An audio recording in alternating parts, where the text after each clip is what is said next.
Hello hello hello and welcome to another video. তো এখন আমি কথা বলবো পিকি ব্লাইন্ডার্সের যে সিনেমাটি এসছে নেটফ্লিক্সের দ্য ইমমর্টাল ম্যান, সেটা নিয়ে। এটা আমি জানি বেশ কয়েকদিন হলো রিলিজ করেছে, 20 তারিখ, প্রায় এক সপ্তাহ হয়ে গেল আমার দেখতে দেখতে। আসলে আমি ব্যস্ত ছিলাম, যেমন ধুরন্ধর দেখতে দেরি হয়েছে, তো এটাও দেখতে আমার দেরি হয়ে গেছে। তো এটা আমি দেখলাম এবং এখন আমি ফাইনালি এটা নিয়ে কথা বলবো। সিনেমাটার ডিরেক্টর টম হারপার, যিনি অ্যাকচুয়ালি পিকি ব্লাইন্ডার্সের 3টে এপিসোড ডিরেক্ট করেছেন, এবং সিনেমাটা রাইটার স্টিভেন নাইট, যিনি পিকি ব্লাইন্ডার্সেরই ক্রিয়েটার। এবং অবভিয়াসলি কিলিয়ান মার্ফি আছে, রেবেকা ফার্গুসন আছে, টিম রথ আছে, ব্যারি কেওন আছে।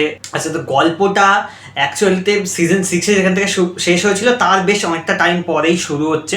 তো আপনার ডেফিনেটলি যদি সিনেমাটা দেখতে যান তার আগে কিন্তু রিক্যাপটা একবার দেখে নেবেন সিরিজের, কারণ অবভিয়াসলি গল্পের থ্রেডসগুলো কন্টিনিউ না হলেও কানেকশন আছে। বিকজ এখানে ব্যারি কেওন যে রোলটা প্লে করছে ডিউক শেলবিশ, তাকে কিন্তু সিরিজে দেখানো হয়েছিল, কাস্টিংটা জাস্ট চেঞ্জ করে দেওয়া হয়েছে এখানে সিনেমার জন্য, বাট সেই ক্যারেক্টারটা কিন্তু সিরিজে ইন্ট্রোডিউস করা হয়েছিল। এবং এখানে তাকেই দেখানো হচ্ছে সে এখন পিকি ব্লাইন্ডার্সের লিডার। এবং টমি শেলবি একা একা থাকে অনেক দূরে, তার সাথে থাকে হচ্ছে জনি ডগস বলে একটা ক্যারেক্টার ছিল, সে কিন্তু তার সাথে থাকে টমি শেলবির সাথে। এবং টমির যে দাদা আর্থার, সে কিন্তু মারা গেছে। এটা কিন্তু সিনেমা দেখিয়ে দেয়, কেন মারা গেছে সেটা আপনার সিনেমা দেখলে বুঝতে পারবেন। টমির যে বোন ছিল ইডা শেলবি, তাকেও সিনেমা দেখানো হয়েছে। তো টমি সেখানে থাকে এবং তাকে কোনো কারণে আবার আসতে হচ্ছে বিরমিংহামে, বিকজ তার ছেলের লাইফ ডেঞ্জারে আছে, সেই কারণে তাকে আর কি আসতে হচ্ছে। এবং অ্যাকচুয়ালিতে সে কেন আসছে এবং তার পরবর্তীতে কি হচ্ছে এটা জানতে গেলে আপনাকে সিনেমাটা দেখতে হবে। তো সিনেমাটা কেমন, এবার পিকি ব্লাইন্ডার্স সিরিজ যদি দেখা থাকে আপনার অবভিয়াসলি তবে আপনি ভিডিওটা দেখছেন। সিরিজটা কিন্তু খুব ভালো সিরিজ, আমার পার্সোনালি খুব পছন্দের। সিজন 6টা একটু রকি ছিল, বাট সিজন 5-এর যে ক্লিফ হ্যাঙ্গারটা আমার মনে আছে এমন লেভেলে ছিল, ওই যে অসওয়াল্ড মোজলি যে পুরো আরেকটা চলছিল, মানে লোকে এত থিওরিজ বানাচ্ছিল, আমি বিশাল এক্সাইটেড ছিলাম। সিজন 6টা একটু ডাউন গেছিল তার পরবর্তীতে, বাট নো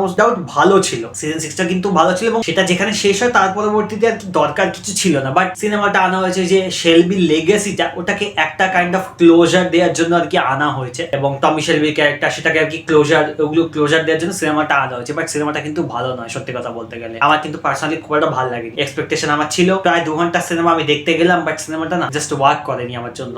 আমি জানি না কেন। এই যে টমি যে এক্সাইলে আছে একা একা, সেটা ভাল লাগছিল দেখতে। এবং একদিকে ব্যারি কেওন, সে পিকি ব্লাইন্ডার্সের ডিউক শেলবি, সে আর কি লিডার।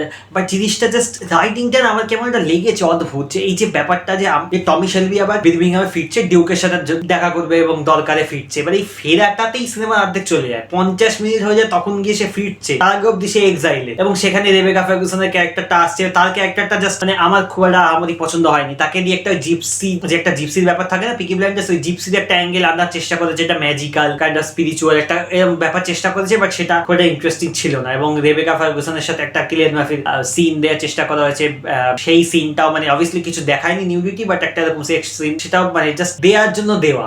রাইটিংটা বড্ড উইয়ার্ড টাইপের রাইটিং। মানে পিকি ব্লাইন্ডার্স সিরিজটার ক্ষেত্রে কি হতো, ক্যারেক্টার, ওটা অবভিয়াসলি সিরিজ তো অবভিয়াসলি ক্যারেক্টারের উপর ফোকাস করতো, পিকি ব্লাইন্ডার্সের গ্রুপটার উপর ফোকাস করতো, এবং তার পরবর্তীতে পলিটিক্সটাও আমরা দেখতাম। এটা পলিটিক্যাল ব্যাপারও থাকতো পিকি ব্লাইন্ডার্সের ক্ষেত্রে, ঠিক আছে। এই যে পুরো যে টাইমে সেট, ওই টাইমে পলিটিক্সটাকেও কিন্তু ওরা সিরিজে তুলে ধরতো। এই সিনেমাটা যখন সেট তখন ওয়ার্ল্ড ওয়ার 2 আছে, তো ওই একটা ব্যাকড্রপে ওয়ার্ল্ড ওয়ার 2 আছে এবং কাইন্ড অফ পলিটিক্যালি কানেক্ট করার চেষ্টা করা হয়েছে সিনেমাটাকে, বাট সিরিজটার লেভেলে একদমই যায়নি। এবং ডেফিনেটলি এটা সিনেমা, তো সিরিজটার লেভেল হবেও না, কিন্তু ওইটাই মুশকিল হয়ে গেছে সিনেমা করাটা। পিকি ব্লাইন্ডার্স এমন একটা জিনিস যেটা সিনেমা নয়, সিরিজটাই বেটার ছিল। এবং সিনেমাটা করে আমার মনে হয় জিনিসটা অ্যাকচুয়ালি পুরো ব্যান্ডই বাজিয়ে দিয়েছে। সিনেমাটা জাস্ট রাইটিংটা এতটা উইয়ার্ড টাইপের, জাস্ট আই ডোন্ট নো, আমার জন্য ওয়ার্ক করেনি। মানে এই ব্যারি কেওনের ক্যারেক্টারটাকে, ডিউককে আমরা অত ভালো করে আমরা দেখিনি সিরিজে, সে একদম লাস্টের দিকে আসে, আর ওই ডেভেলপমেন্টটা নেই। সে এখন পিকি ব্লাইন্ডার্স এর লিডার হয়ে সে এমন জিনিস করছে, তাকে আর কি পাবলিক পছন্দ করছে না, বাট সেইটারও কোনো ডেভেলপমেন্ট সিনেমাতে নেই। টমি শেলবি এক্সাইলে আছে, সে আসতে চাইছে না, বাট তাকে আসতে হচ্ছে। এবং সে আসছে সেটাও মানে এত পরে গিয়ে আসছে, এবং কাইন্ড অফ তার ইচ্ছা নেই, এবং সেই আসার ব্যাপারটাও না আমার খুব একটা মানে ইন্ট্রিগিং লাগেনি।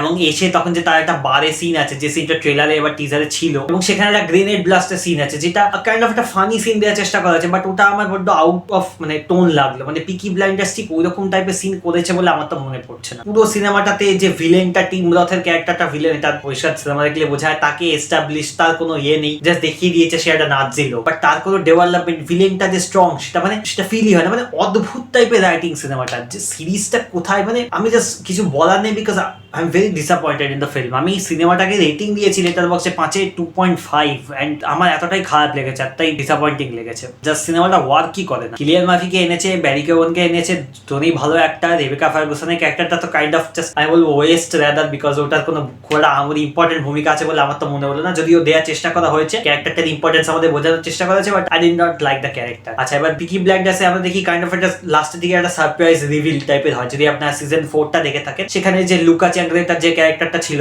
এড্রিয়ান ব্রোডি, সে কাইন্ড অফ আর্থারকে মেরে দিয়েছিল, বাট পরে লাস্টে রিভিল হচ্ছে না টমি শেলবি অ্যাল কাপনের সাথে ডিল করেছে সারপ্রাইজ, এবং সেকেন্ড সারপ্রাইজ যে না আর্থার শেলবি বেঁচে আছে। ওই সিজন 4 এ ওরকম একটা ব্যাপার ছিল, এখানে ওরকম একটা সারপ্রাইজিং জিনিস ওরা দেওয়ার চেষ্টা করেছে, বাট সেই জিনিসটা ঠিক পিকি ব্লাইন্ডার্স ওয়েতে আসে না। মানে সেটা নয় হলিউডের যে typical mainstream film kind of ওইরকম, মানে হলিউড বা নেটফ্লিক্সের যদি কেউ বানায় একটা সিনেমা ওয়ার্ল্ড ওয়ার 2 এর টাইম লাইনে সেট, ওইরকম মনে হচ্ছে। স্টিভেন নাইটের লেখা মনেই হচ্ছে না, এটা আমি জানি না অদ্ভুত টাইপের এটা লাগলো যে এরকম ভাবে পিকি ব্লাইন্ডার্স এর লেগাসিটাকে তো নষ্ট করার কোনো মানে হয় না। আমি জানি আমার রিভিউটা একটু কাইন্ড অফ খাপ ছাড়া, বিকজ আমি জানি না যে কি নিয়ে বলবো, বিকজ ভালো কোনো পয়েন্ট আমি দেখতেই পেলাম না। কিলিয়ান মার্ফি টমি শেলবি যেরকম করে সেটা সে করেছে, পুরোনো ক্যারেক্টার জনি ডগস এবং আরেকটা ক্যারেক্টার আছে কার্লি, স্টিফেন গ্রাহাম সেও আছে, তাকেও সিজন 6 এ দেখানো ছিল, তাদেরকে দেখে আমার ভালো লাগলো, বাট আদারওয়াইজ বাকি জিনিসটা বড্ড মানে হচ্ছে এরকম ব্যাপার যে জাস্ট হচ্ছে, কোনো এস্টাবলিশমেন্ট নেই, কোনো ডেভেলপমেন্ট নেই, বিকজ একটা সিনেমা। এবং এটাই সব থেকে বড় ভুল আমার মনে হয়, বিকজ টমি শেলবি অলরেডি এক্সাইলে চলে গেছে, এখন ডিউক শেলবি সেটা সামলাচ্ছে, এখন হঠাৎ করে সিনেমায় টমিকে ফিরিয়ে আনা হচ্ছে, বাট আগে তো এতদিন তো আমরা দেখিনি, ডিউকের সাথে আমাদের কোনো কানেকশন নেই, টমির সাথে আছে। ডিউকের জন্য তো আমরা রুট করবো না, আমরা টমির জন্য করবো। অবভিয়াসলি বুঝতে পারছি ডিউক টমির ছেলে, বাট ডিউকের ক্যারেক্টারটা সেরকম লাইকেবল ক্যারেক্টার নয়, অ্যাটলিস্ট আমার তো মনে হয়নি যে ডিউকের ক্যারেক্টারটা সেরকম লাইকেবল, আমার জাস্ট ভালো লাগছে না ডিউকের ক্যারেক্টারটাকে। তার যে ক্যারেক্টার ডেভেলপমেন্টটা সিনেমা শেষে গিয়ে খুব একটা মানে বিশাল হয়েছে দেখাচ্ছে যে হয়েছে, বাট সেইটার পিছনেও জাস্ট রাইটিংটা খুব দুর্বল। তো ওভারঅল মানে রাইটিংটা অ্যাকচুয়ালি বিশাল উইক, ডিরেকশন ভালো বিকজ মানে ডিরেকশন যা আছে ঠিকঠাক, বিকজ অবভিয়াসলি যে লোকটা ডিরেক্টর সে তো পিকি ব্লাইন্ডার্স ডিরেক্ট করেছে, বাট যে রাইটার যে actually creator of the show সে যদি এত খারাপ লেখে, আই ডোন্ট নো। আমার পার্সোনালি মনে হচ্ছে সিনেমাটা ভেরি ডিসঅ্যাপয়েন্টিং ফিল্ম। আমি বিশাল এক্সাইটেড ছিলাম because I like Peaky Blinders, এবং সিজন 6টা যেখানে শেষ হয়েছিল তাই থট কি এই সিনেমাটাতে আর নতুন কিছু এক্সপ্লোর করবে, এবং প্রচুর রুমার শোনা গেছিল সিজন 5 এর পরবর্তীতে, সিজন 6 এর পরবর্তীতে যে সিনেমা আসবে ওয়ার্ল্ড ওয়ার 2 এর টাইমে সেট হবে, এবং মানে রোয়ান অ্যাটকিনসনকে হয়তো অ্যাজ এ হিটলার দেখা যাবে, এরকম টাইপের প্রচুর রুমার্স এসেছিল যে রোয়ান অ্যাটকিনসন মানে যে মিস্টার বিন প্লে করে, বাট কিচ্ছু হলো না। ওয়ার্ল্ড ওয়ার 2টা জাস্ট আছে, মানে ওটা জাস্ট কিছুই কোনো আহামরি ভূমিকাই নেই ওটার গল্পে, এবং একটা কাউন্টারফিট কারেন্সির অ্যাঙ্গেল আনার চেষ্টা করা হয়েছে, সেটাও জাস্ট এমনি আসছে, মানে কোথাও কোনো জিনিসের কোনো ডেভেলপমেন্ট নেই, এমনি সিনেমা চলছে। মানে সত্যি কথা বলতে গেলে নেটফ্লিক্সের যে পাতি সিনেমাগুলো হয় কাইন্ড অফ ওইরকম ভাবেই সিনেমাটা চলে। ডায়লগস যেগুলো আছে টমি শেলবির কিছু ডায়লগস আছে যে ডায়লগসের রাইটিং গুলো ভালো, বাট আদারওয়াইজ কিছু ডায়লগস আমার জাস্ট একটু উইয়ার্ড লাগলো, বিকজ মানে পিকি ব্লাইন্ডার্স টাইপের ডায়লগস আমার মনে হলো না। তো আই ডোন্ট নো ডায়লগটাও হয়তো স্টিভেন নাইটের লেখা, বাট কেন এরকম লেখা আই ডোন্ট নো। তো overall it's a very weird type of film, মানে উইয়ার্ড ইন দ্য সেন্স যে এক্সপেকটেশন ভালো ছিল, অ্যান্ড কিছু অ্যাঙ্গেল ভালো, কিছু অ্যাঙ্গেল ইন দ্য সেন্স যে অ্যাক্টিং যারা করছে অ্যাক্টিং তাদের ভালো মানে ভালো অ্যাক্টিং আছে, এবং অবভিয়াসলি যে 1940s এর লন্ডন দেখাচ্ছে বির্মিংহাম, সেটাকে তুলে ধরেছে, সেটা ভালোভাবে তুলে ধরেছে বিকজ পয়সা ভালো ঢেলেছে। বাট সিনেমাটার যে আউটপুটটা, পুরো সিনেমাটার যে গল্প হোক সেটা এতটাই মানে প্লটটা ভেরি উইক, গল্পটা প্রচন্ড উইক, বাট সেটাকে ইন্টারেস্টিংও বানাতে পারেনি, ভিলেনটা উইক। তো ওভারঅল সিনেমাটা স্যাটিসফাইং মনেই হয় না। হ্যাঁ, যেহেতু পিকি ব্লাইন্ডার্স দেখেছি, টমি শেলবির একটা ফ্যান আমি, টমি শেলবির ক্যারেক্টারটাকে ভাল লাগে, তাই তার জন্য দেন মনে হয় হ্যাঁ ঠিক আছে, finally he is at peace, সে শান্তি পেয়েছে, যেটা সে এতদিন ধরে খুঁজছিল, ফাইনালি সে শান্তিটা পেয়েছে। ওই জিনিসটা থেকে একটা খুশি হয়েছে, হ্যাঁ ঠিক আছে, এবার আর তার ক্যারেক্টার নিয়ে টানাটানি করবে না কেউ, জিনিসটা বন্ধ হয়েছে, মানে আর পিকি ব্লাইন্ডার্স নিয়ে কেউ টানা হেঁচড়া করবে না, এটা আমি অ্যাটলিস্ট খুশি। বাট তার পরবর্তীতে আবার দেখলাম না পিকি ব্লাইন্ডার্সে আবার সিকুয়েল সিরিজ আসছে, আই ডোন্ট নো এবার কোন ক্যারেক্টারকে নিয়ে হবে, আই ডোন্ট নো, বাট এটা অদ্ভুত। এবার হতে পারে টমি শেলবির যে ছেলে ডিউক তাকে নিয়ে হয়তো সিকুয়েল সিরিজটা হবে, but I am not interested anymore. সেই সিরিজটা যদি একেবারে ফার্স্ট সিজন সেকেন্ড সিজন মানে সিরিজটা যেরকম লেভেলে হতো ওরকম লেভেলে যদি সিকুয়েল সিরিজটা হয় তাহলে আই গেস দেখবো। বাট এই সিনেমাটাতে যে লুক অ্যান্ড ফিলটাও না, কালার গ্রেডিং হোক বা লুকটা, সেটাও যে সিরিজটার মতো তা নয়, সিরিজটা যে খুব একদম মানে হাইলি স্যাচুরেটেড থাকতো তা নয়, এটা কিছু জায়গাতে স্যাচুরেশনটা আমার মনে হচ্ছে সিরিজের থেকে স্যাচুরেশনটা বেশি, সিরিজটা আরেকটু বেশি ব্লিক টাইপের হতো, এবং ওই ক্যারেক্টারগুলোকে এত ভালো করে এক্সপ্লোর করতো, মানে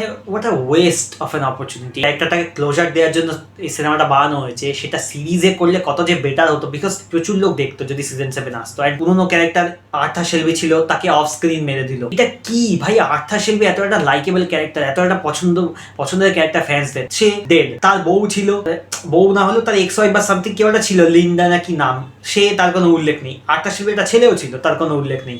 টমি শেলবির দ্বিতীয় ছেলে, তার উল্লেখ আছে, বাস দ্যাটস ইট। ওই এটা কি হচ্ছে? এটা কি মানে কোনো ফ্যানের লেখা? আমার দেখে মনে হচ্ছে যে কোনো ফ্যান এটা লিখেছে, যে পিকি ব্লাইন্ডার্স সিরিজের ফ্যান সে লিখেছে, ক্রিয়েটারদের লেখা বলে মনেই হয়নি। It's a very disappointing film. তাই বলবো যদি পিকি ব্লাইন্ডার্সের ফ্যান হয় সিনেমাটা স্কিপ আউট করে যেতে পারেন, তবে যদি আপনি টমি শেলবির ক্লোজারটা চান তাহলে একবার দেখলেও দেখতে পারেন, বা অথবা গিয়ে উইকিপিডিয়াতে যদি বলে নিতে চান, বা যদি ইউটিউবে ক্লিপস দেখে নিতে চান ফাইনাল সিনে, তাহলে দেখে নিতে পারেন। আদারওয়াইজ পুরো সিনেমাটা 2 ঘন্টা আমার মনে হয় না ভালো লাগবে, আমার অ্যাটলিস্ট পছন্দ হয়নি। তারা চেষ্টা করেছে পিকি ব্লাইন্ডার্সের এসেন্সটাকে ক্যাপচার করার, বাট দে ফেল্ড। সিজন 5 যে লেভেলে ছিল না, তারপরে সিজন 6 একটু ডাউন হয়েছিল এবং সিনেমাটা তো অতিই খারাপ। আমি বললাম না 5.5 রেটিং দিয়েছি আমি লেটারবক্সে। তবে হ্যাঁ, একটা জিনিস আমার ভালো লেগেছে, এক জায়গাতে টমি শেলবি ঘোড়ায় করে যাচ্ছে এবং ওই যে পপুলার গান রেড রাইট হ্যান্ড, যেটা ওই গানটা এখানে চলছে এবং স্লো একটা ভার্সন চলছে। ওই সিনটা ভালো লেগেছে, বাট দ্যাটস ইট। ওই কয়েকটা সিনে আছে যেগুলো ভালো লেগেছে টমি শেলবির ক্যারেক্টার, বাট টমি শেলবির এজ হয়ে গেছে এখানে, তো অবভিয়াসলি তার বিহেভিয়ার কিছু তো চেঞ্জ হয়েছে, বাট কিছু এরকম সিনস আছে যেগুলো ভালো। But other than that it's a very skippable and passable film. সময় নষ্ট করার দরকার আছে বলতে আমার মনে হয় না, but then up to you. আপনারা যদি দেখতে চান ডেফিনেটলি দেখুন। And that's it. যদি ভিডিওটা ভালো লেগে থাকে, like the video, share it and subscribe to the channel. I'll blow your head off. You understand, mate? By the order of the Peaky Blinders. Sorry for the bad mimicry. But যদি ভিডিওটা ভালো লেগে থাকে, like, share, subscribe and comment করুন। And that's it. Tata.